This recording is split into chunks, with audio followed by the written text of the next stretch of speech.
Before I continue, I see a lot of people standing back there, and there are a lot of seats here, so you're welcome.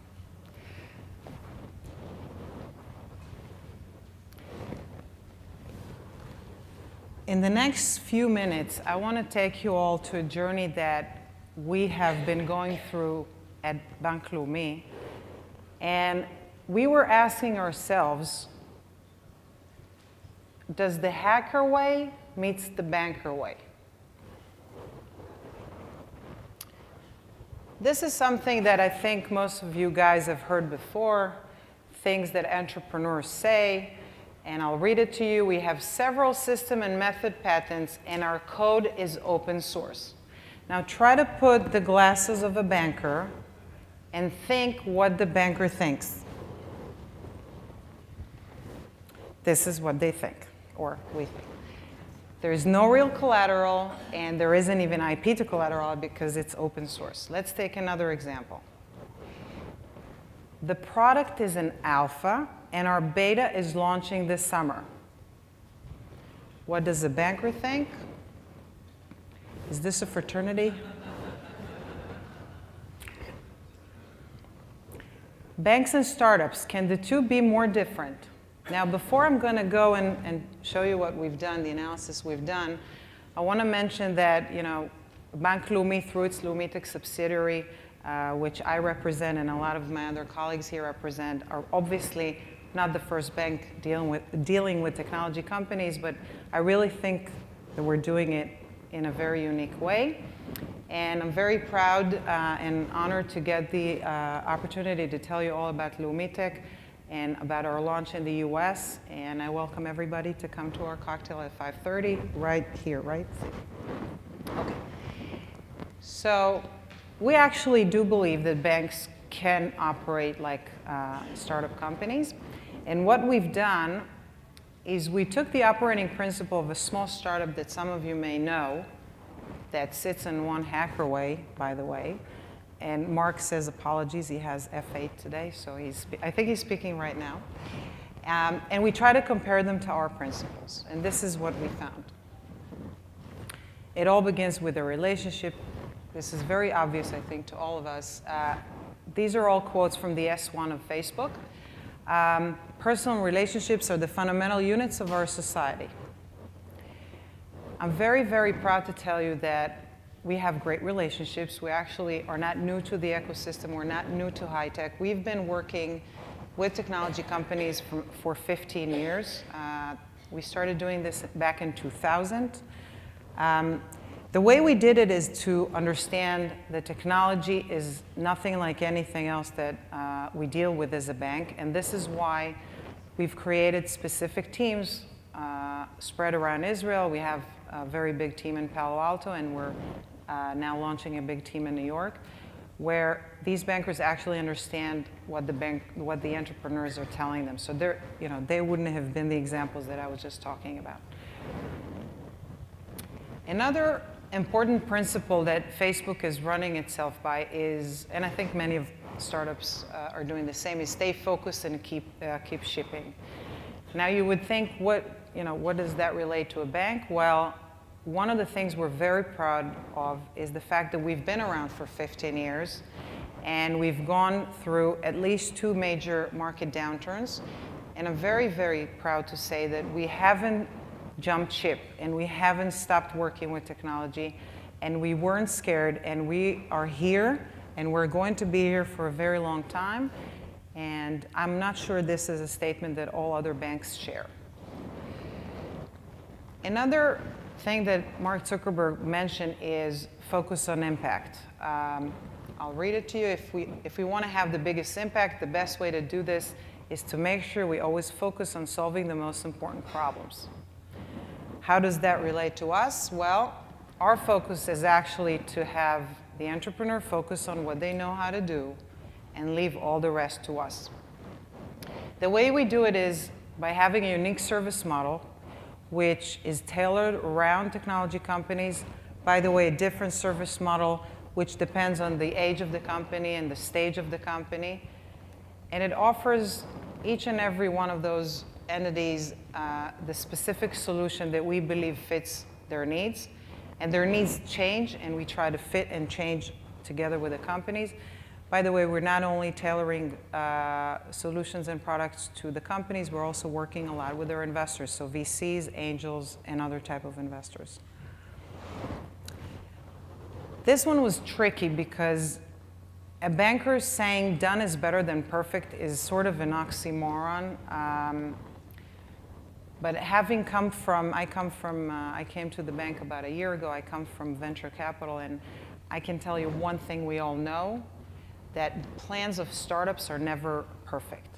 Or let's put it in other words, you make a plan, and then life happens.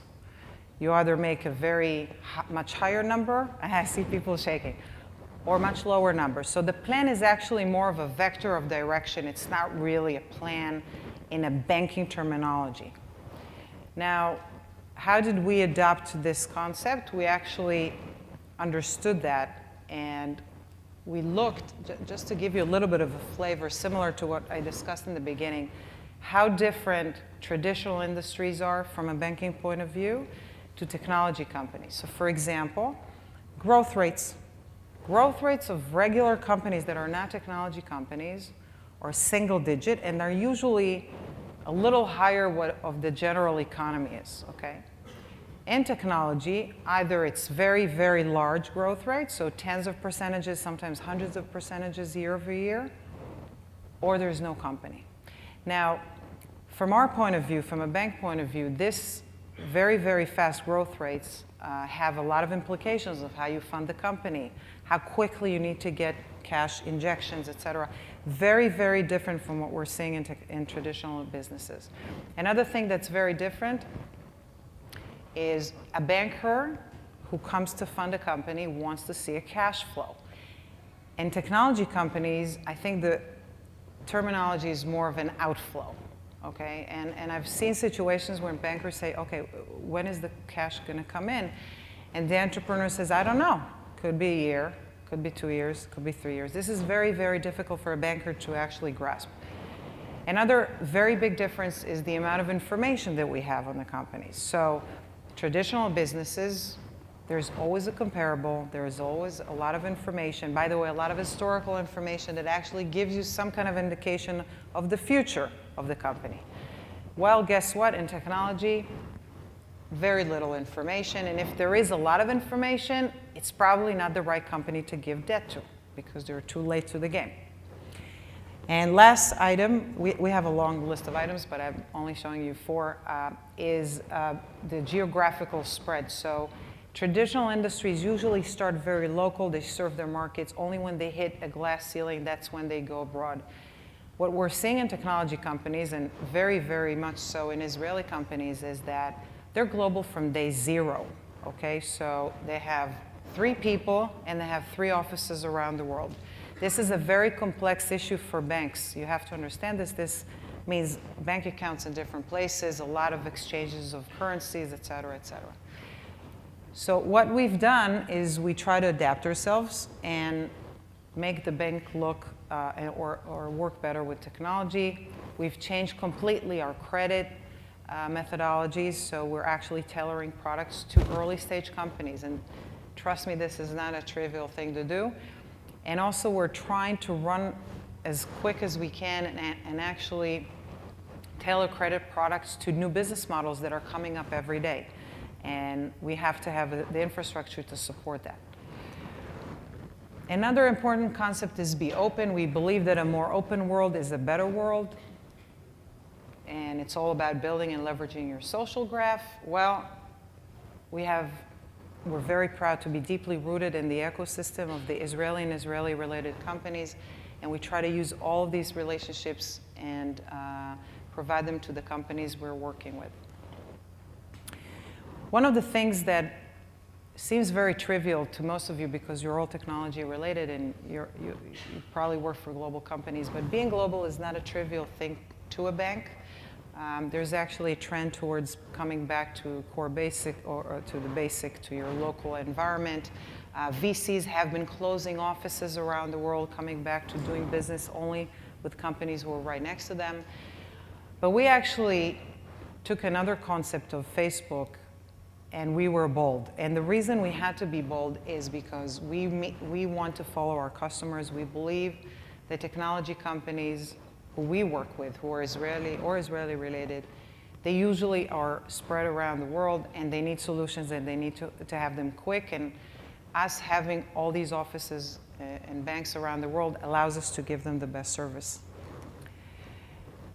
One last principle is code wins argument. I'm sure you all know how it's all about running the code, putting it out there, and see how many people are using it as quickly as possible. So the way it relates to us is that we're actually testing a lot of the companies that work with us, all of their ideas on us, which means we're eating our own dog food. What we've been doing in the last 2.5 years is to actually open up the bank IT and try to absorb as many products and solutions and software and other things of Israeli companies who are our customers.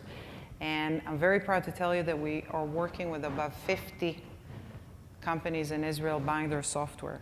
We think this is one of the most important cornerstones, by the way, of us creating a win-win, a real relationship with our customers.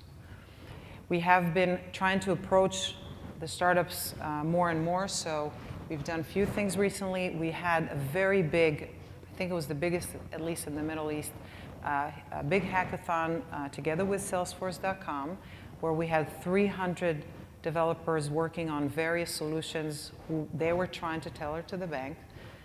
We have competitions on almost a monthly basis, trying to tailor a specific solution, come in as a bank, and provide and facilitate for those companies to present their ideas.